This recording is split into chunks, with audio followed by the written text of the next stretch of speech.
भारत विश्व की एक उभरती हुई महाशक्ति, एक नहीं कई क्षेत्रों में, चाहे वो विज्ञान हो, कला हो, चिकित्सा विज्ञान या फिर कृषि। आजादी के बाद लगभग 7 दशकों में देश ने हर क्षेत्र में प्रगति की है और प्रगति के इस इंजन को रफ्तार दी है हमारे किसानों और कृषि वैज्ञानिकों ने।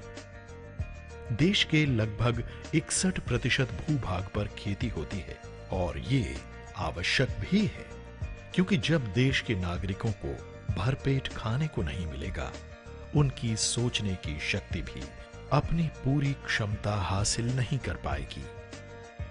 किसी भी फसल का भरपूर उत्पादन प्राप्त करने के लिए उत्कृष्ट बीजों का प्रयोग अत्यंत महत्वपूर्ण है। यदि बीज की गुणवत्ता उत्तम होगी तो उपज में 20 से 25% तक की वृद्धि सुनिश्चित की जा सकती है। मानव पुराने समय से ही अच्छे और उत्तम बीज का महत्व समझता रहा है। उत्कृष्ट बीजों के जरिए न केवल बढ़िया क्वालिटी की उपज होती है, बल्कि साथ ही उपज की ज्यादा मात्रा के कारण किसान की आय में भी वृद्धि होती है।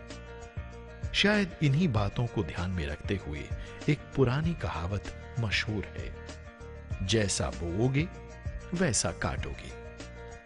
आज देश में जो हरित क्रांति आई है और खाद्यान्नों का उत्पादन बढ़ा है, उसमें उन्नत एवं उच्च गुणवत्ता वाले बीजों का प्रमुख योगदान है। बीजों की गुणवत्ता की महत्ता को समझते हुए भारत सरकार ने बीज अधिनियम, बीज नियम एवं बीज नियंत्रण आदेश जारी किए हैं, जिनके अंतर्गत बीजों की गुणवत्ता के विभिन्न मानक भी निर्धारित किए गए हैं। इन बीज मानकों के आधार पर बीजों की गुणवत्ता के निर्धारण के लिए भारत सरकार ने राष्ट्रीय स्तर पर राष्ट्रीय बीज अनुसंधान एवं प्रशिक्षण केंद्र की स्थापना वाराणसी में की है। इसके अतिरिक्त राज्य सरकारों ने भी अपने प्रदेशों के विभिन्न क्षेत्रों में राज्य बीज परीक्षण प्रयोगशालाएं स्थापित की हैं। इसके अलावा निजी क्षेत्रों की बीज उत्पादक संस्थाओं ने भी गुणवत्ता युक्त बीज के उत्पादन एवं विपणन को सुनिश्चित करने के लिए बीज परीक्षण प्रयोगशालाएं स्थापित की हैं। गुणवत्ता युक्त बीज उत्पादन हेतु बीज प्रसंस्करण एवं बीज परीक्षण अति महत्वपूर्ण चरण है।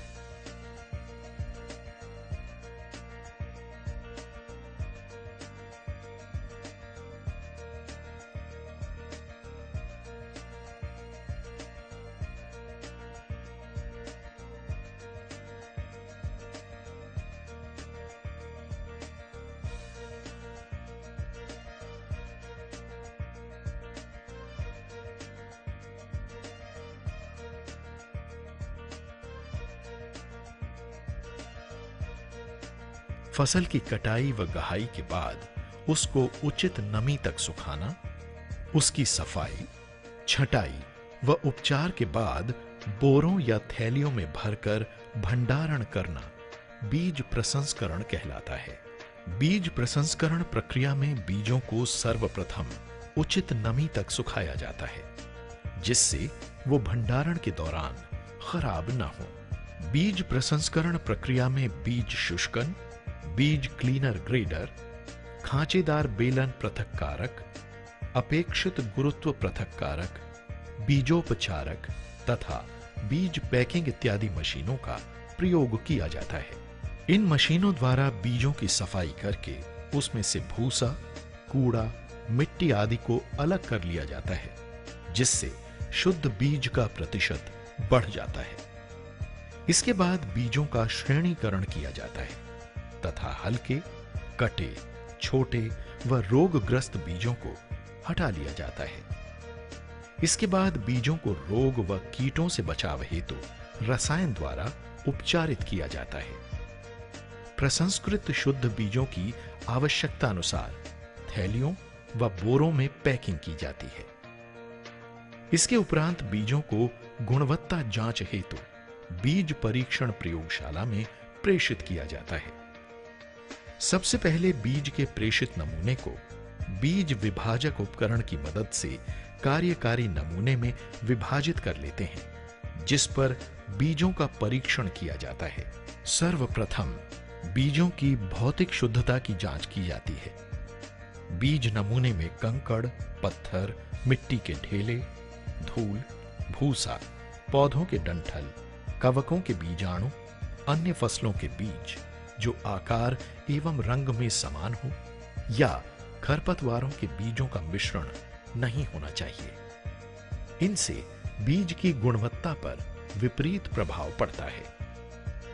विभिन्न फसलों के बीजों हेतु भौतिक शुद्धता मानक निर्धारित किए गए हैं। भौतिक शुद्धता परीक्षण के बाद बीज अंकुरण क्षमता की जांच की जाती है। इसके लिए शुद्ध बीजों में से 400 बीजों को 100-100 की 4 प्रतिकृतियों में फसल के अनुसार निम्न में से किसी एक विधि द्वारा जांचा जाता है। टॉवल पेपर विधि, टॉप ऑफ पेपर विधि, बालू विधि।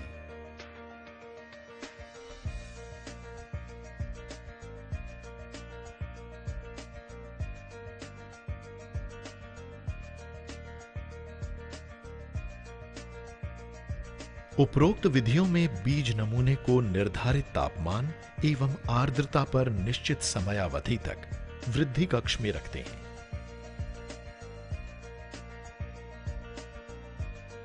इसके बाद फसलानुसार बीज एवं अंकुरित पौधों की जांच बीज विश्लेषकों द्वारा की जाती है।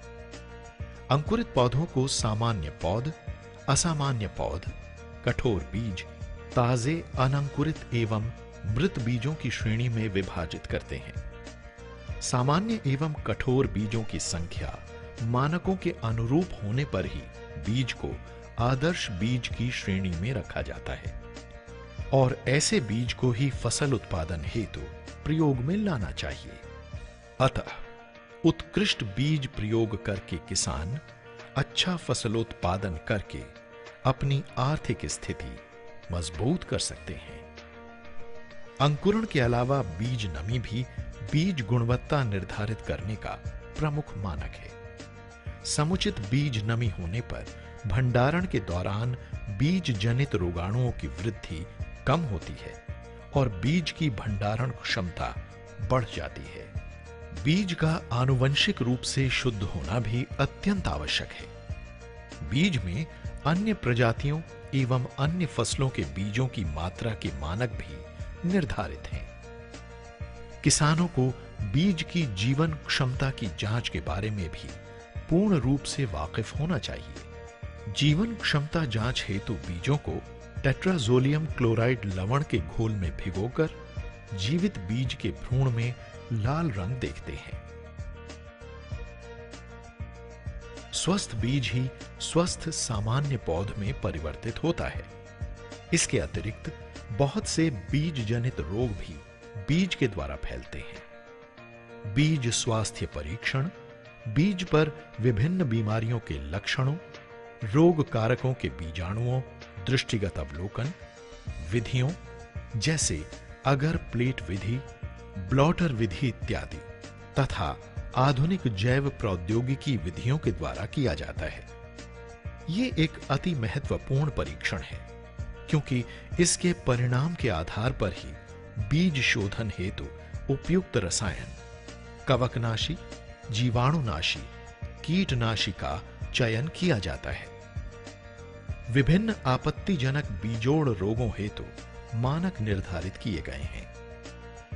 भारत सरकार एवं राज्यों की विभिन्न संस्थाएं किसानों को गुणवत्ता परक बीज उपलब्ध कराने में प्रयासरत हैं। इसमें निजी संस्थाएं भी अपना योगदान दे रही हैं।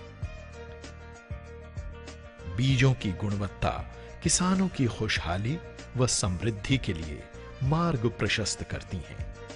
किसान की मेहनत व बीजों की गुणवत्ता देश को न सिर्फ खाद्यान्नों के उत्पादन में आत्मनिर्भर बनाएगी, बल्कि वो किसानों के लिए बीजों के निर्यात द्वारा उनकी आर्थिक प्रगति का द्वार भी खोलेगी। बीजों की गुणवत्ता सभी तरह की फसलों की उत्पादन क्षमता एवं उत्पादकता बढ़ाने के लिए अति आवश्यक है। इसके लिए जरूरी है कि बोने के पहले किसान अपने बीजों की अंकुरण क्षमता व अन्य क्वालिटी के लिए आकलन करवा लें। अच्छा होगा कि किसान भाई अपने नज़दीक की बीज प्रशिक्षण प्रयोगशाला में जाकर बीजों की गुणवत्ता की जांच करवाएं और ये पता करें कि इसकी अंकुरण क्षमता ठीक है या नहीं, और उसी हिसाब से बीजों की क्षमता को लेकर बीजों का उपयोग करें।